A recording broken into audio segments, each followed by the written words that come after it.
Eu queria começar refletindo com vocês sobre dramas de época, porque dramas de época iguais a esse, mesmo que uma biografia com inspiração não baseada, eles nos levam a refletir de onde nós viemos como sociedade, onde nós estamos como sociedade, especialmente para onde nós vamos como sociedade.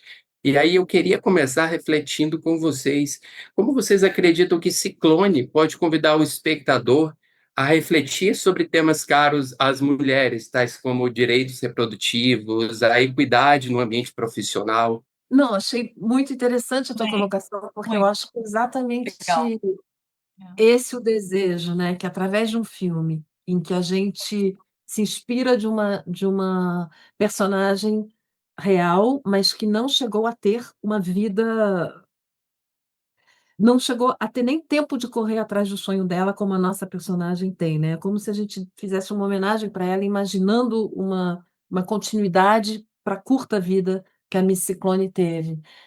E na verdade, o que eu acho interessante é que tem um jogo de reflexo com o nosso presente muito impressionante, né, assim, exatamente nessas questões que você colocou, os direitos reprodutivos, o direito a escrever seu nome no mundo, que seja artisticamente ou profissionalmente.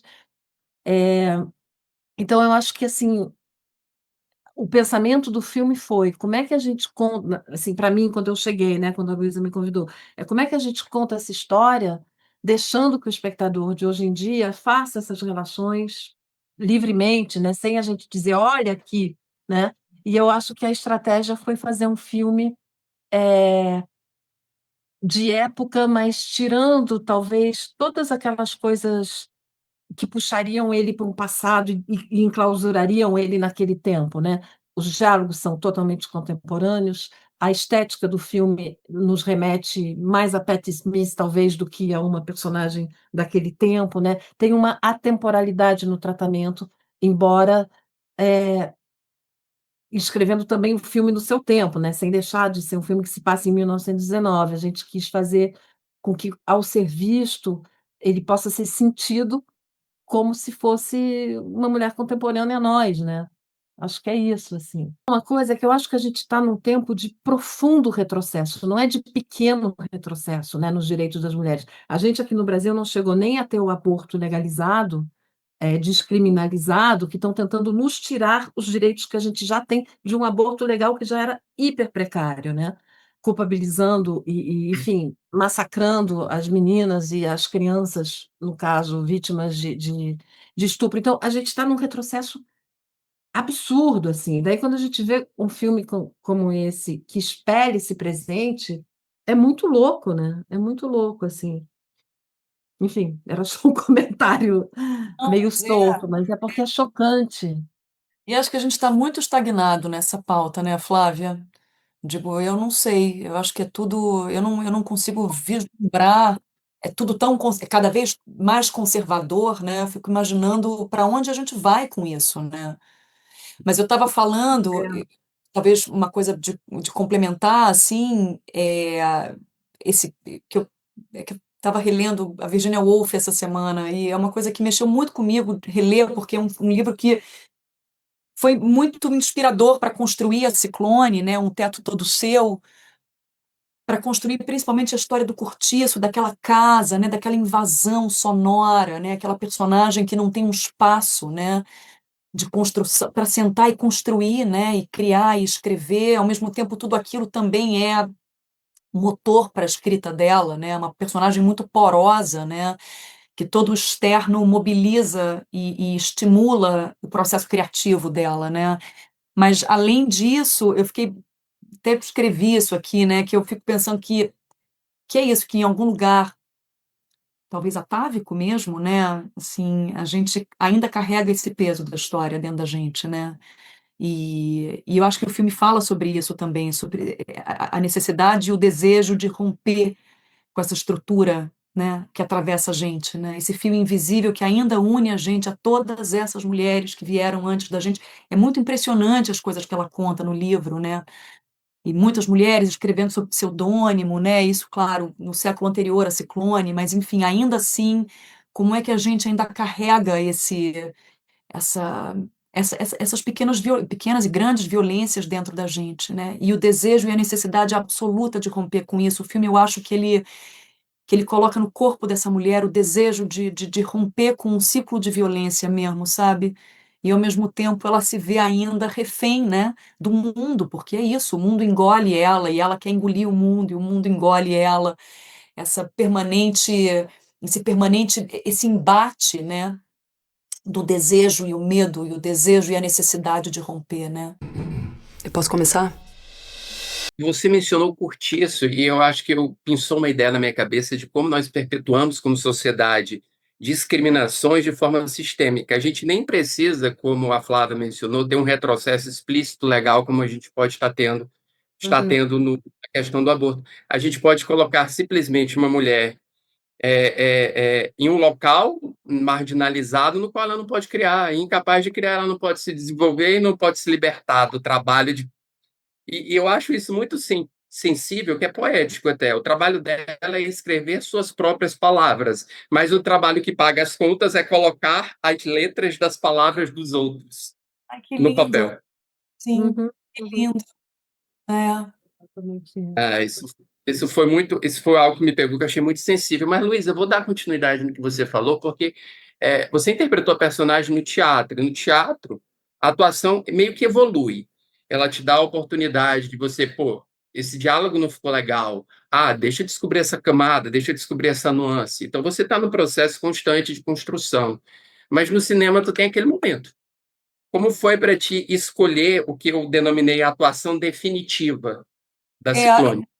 curioso isso, né? Eu tenho pensado muito nisso, assim, na diferença do teatro para o cinema, porque o teatro, ele é um ato contínuo, né? O teatro, você tá de 1h40, 1h30, 1h20 em cima de um palco, e aquilo é um fluxo contínuo do pensamento, do corpo, né? Das ações, e isso tem uma lógica, né? E você se repete, nunca é a mesma coisa, né? Quer dizer, então tem de fato essa construção sempre. E um dia é pior, um dia é melhor, mas tem sempre um processo para frente, né? Você está sempre ganhando, ganhando, ganhando coisas. E o cinema, ele é uma coisa fragmentada mesmo, né? Você trabalha com um fragmento, né? Então é quase esquizofrênico nesse lugar, né? Para um ator. Não, é verdade, assim, porque você está um dia fazendo uma cena que é depois de uma cena que você ainda não fez, quer dizer, então emocionalmente, né, como é que você constrói, como é que você constrói essa linha do tempo, se você está trabalhando com fragmento, né? E também o cinema fica muito claro para mim, ficou muito claro nesse filme, que ele é o encontro de muitos olhares, de muitas vozes, né? O ator, ele é mais um instrumento ali, né? Então, assim, eu acho que eu estou fazendo uma coisa, na verdade, eu estou fazendo uma outra coisa, a câmera está vendo uma terceira coisa, né? A diretora está vendo uma. Tipo, tem uma coisa tridimensional nesse. A diretora tenta juntar Não, todas as sim, não, coisas. não, não. Uma outra coisa no sentido, assim, digo, para o trabalho do ator, eu estou dizendo, quer dizer, a diretora ela está tomando conta de um circo, né? Mas assim, digo, então é muito curioso, porque por mais que você se prepare, que você faça o processo de ensaio, quando você chega, é o É, acontecimento, né? É o grande encontro meu com a Flávia, com aquele objeto, com aquela coisa que eu não conhecia. Digo, de repente a coisa ela acontece ali, claro que tem trabalho, que tem eu estudo. acho Bom, essa crítica aqui aponta que a dramaturgia é de Heitor Gamba. Mas é minha. que te ouvindo é que, ao mesmo tempo, é o presente absoluto, né? É um fragmento, é o presente e tem que ser muito rápido. Então, isso é cinema, né? Assim, então tem uma coisa assim que eu acho que é um pouco o que a Luísa está falando desse grupo, desses olhares, que é você pensa, você elabora, você se prepara e depois tem aquele presente ali do set, vai câmera, som, e puf, e acabou. Né, é assim. Então é muito louco, porque você lida com uma construção que é muito maior do que o que está ali naquele momento, e você tenta, né, mais ou menos amparar, mas o que conta mesmo é aquilo ali, é o que acontece ali, Faísca, aquela né? faísca. É. Não, e é muito doido, né? Porque a gente tem falado muito isso, a Flávia e eu, e esse processo. Eu nunca tinha produzido um filme, enfim, né? E claro que eu tive uma equipe de produção maravilhosa, porque eu jamais teria a competência de fazer sozinha, né? Sendo atriz e, né? Enfim, a Joana, a Mariane, a Eliane Ferreira, enfim, mas que é o seguinte, a gente está lidando o tempo inteiro com muitas imposições contrárias, forças contrárias, né? O tempo é uma delas, né? Você tem pouco tempo. A gente filmou o Ciclone em 25 dias, foram 25 diárias, né? Então, assim, o tempo inteiro você tem ó, o tempo, né? Você está o tempo inteiro, né, trabalhando com a falta de orçamento, com a falta do tempo. Então, é muito impressionante que a gente consiga, de fato, produzir coisas tão legais e tão criativas, né? Lidando com essas imposições que o cinema ainda, enfim, impõe, né? Eu tô indo para a França, para Paris, escola de dramaturgia, você entende? Pode desmarcar essa viagem, minha senhora. Muitas das tuas opções de fotografia, elas ficam, eu imagino que elas sejam muito limites, né? Tipo, se eu exagerar um pouco, eu vou perder o meu espectador aqui. É a tua opção da tela 4x3, é às vezes as distorções visuais que você usa, é algo que a Luísa comentou, né? É a edição sonora, que penetra. Tem um instante que a gente, quem viu o filme vai saber do que eu tô falando, que você vê um martelar muito forte, em um momento muito impactante para mim, Ciclone. Eu queria que tu elaborasse mais sobre essas ferramentas que você usou para construir esse ambiente claustrofóbico e opressivo sobre essa personagem. Uhum. Eu acho que, bom, tinha essa coisa da janela que quando a gente fez essa escolha, depois de muitas conversas e tal, eu não pensei nele como opressivo, mas eu tenho escutado isso, que isso Hum, reforça uma coisa claustrofóbica, mas quando na escolha era assim, a gente quer ficar só com ela, era uma hum. escolha assim de delimitar, né, o espaço, e da gente estar muito perto dela. Mas como eu tenho escutado muito que é opressivo, eu estou já encarando como Me uma desculpa eu te possibilidade de interromper, se eu leitura. posso. Também aquela opção de você enquadrar ela assim, né? Tipo, atrás de obstáculos, atrás de uma porta, sempre, né? Em pequeno espaço. Eu acho que reforça essa conclusão que talvez alguns críticos chegaram. Essa situação, né.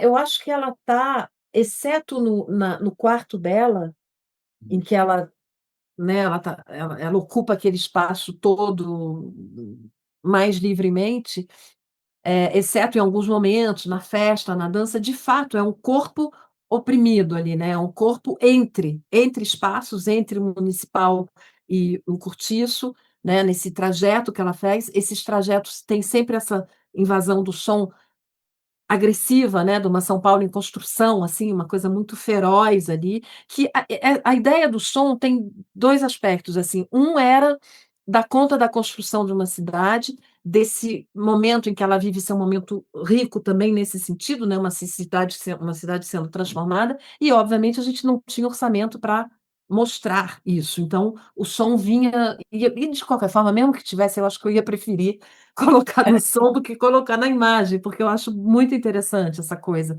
da gente estar com ela e sentir como o som a invade, né. Então tinha essa dimensão, e a outra dimensão, eu acho que era mostrar o quanto é uma artista, uma escritora, que se alimenta do que ela ouve, do cotidiano, no caso, né.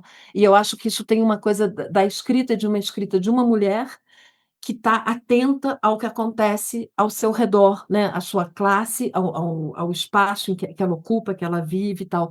Então eu acho que o som ele entra por esses 2 caminhos, um caminho mais lúdico, mesmo que ele possa ser duro, tem essa coisa de alimentar. O bonde eu acho que é quando ela está no bonde, que ela vai ouvindo tudo o que acontece e começa ali a escrever, era uma forma de dar conta um pouco disso, né, de como a vida e a arte se misturam para ela, e como uma coisa alimenta a outra. Porque eu gostava disso, assim, no filme, para além da dureza toda do tema, uma coisa que me interessava muito é como é que é uma mulher que escreve, né, o que que a gente pode como é que a gente pode mostrar essa criação dela, essa liberdade dela, como é que surge uma ideia, enfim, era uma forma, assim, de pensar sobre isso. Então, sobre a opressão, sobre a fotografia, por exemplo, o filme é bastante, denso, né, é uma fotografia o preto é muito preto, assim, e ao mesmo tempo a cor é forte, então tinha vontade de brincar com esses contrastes, de ter esses contrastes, que não é uma coisa nem um pouco típica daquele tempo, né? Porque, enfim, a cor é forte. Agora me perdi, peraí. O lindo. E amanhã que se exploda! A gente se adapta. Não quero a gente se adapta. É porque você estava falando do quarto, né? E eu queria que as duas refletissem isso comigo. Pô, o quarto, de fato, parece um local, mesmo que invadido pelos sonhos, mas parece ser um local onde você se sente bem. Mas é invade do Moscovis, invade o Gamba, que eu gosto de pensar como gambá, né? Tipo, sei lá, se tem essa associação na minha cabeça só pelo nome. E como esse papel desse homem, né? A gente fala hoje muito, um século e meio, um século e alguns anos depois, do esquerdomacho, né? Pô, a cara cuspido e escarrado em 1919, do que hoje a gente denomina disso. Um cara sensível na arte, mas um cara incrivelmente cruel e opressivo como um homem. E eu queria que vocês refletissem também sobre esse papel dos homens no filme. É interessante, né? Porque eu fico pensando um pouco nessa relação dela com Gamba, né? E eu acho que o fascínio dela, bom, primeiro que é uma personagem, é uma artista periférica, né? Quer dizer, ela não vem, ela não está inserida dentro de uma classe que ele está inserido, né? Então que ele, de alguma forma, ele abre uma porta para ela também, né? Eu acho que eles se encontram nesse lugar, né? Do fascínio pelas palavras, do fascínio pela escrita. Ele reconhece o talento dessa mulher. Ele é um homem que está pulsando, que está pensando, que está articulando ideias também, né? Então eu acho que o encontro deles se dá muito pela paixão comum que os dois alimentam ali, né? Pô, ele dá uma puta chance para ela, né? Uma super chance dela existir, né? Mas de acordo com as regras dele. Então eu acho que mais até, porque a gente ficou falando isso esses dias, né? Mais até anotei isso aqui também, o Gamba mais até como símbolo, né, como esse símbolo desse patriarcado, né, um símbolo de poder mesmo, né? Ele estabelece as regras, né? Ele define como é que as coisas vão ser feitas ali, né? E eu acho que é isso é a claustrofobia dessa mulher, porque ela entende isso e ela precisa se livrar disso, ela quer sair da sombra desse homem, né? Ela quer escrever, ela quer existir, ela quer ser dona da história dela, né? E ela entendeu que ela está ali completamente é isso, é uma relação que tem uma sutileza também, né? Ele não é um. Eu não acho que ele seja um homem crudelíssimo, né? Tem uma sutileza na forma como o Du também compõe o personagem. Era importante que tivesse essa sutileza, né? Que ele fosse um homem que, ao mesmo tempo, ele gosta dela, mas ele Mas é reprime que eu ela. acho que uma coisa que a gente. Ele é um homem do seu tempo, Super, assim. Eu acho sim, que ele não pior do que o outro. É isso que é banal, assim, né? é, Ele tem o é, poder e ele exerce o poder. Quando ele sugere comprar um apartamentinho no centro, ele está sendo super legal, até para um homem daquele tempo, né?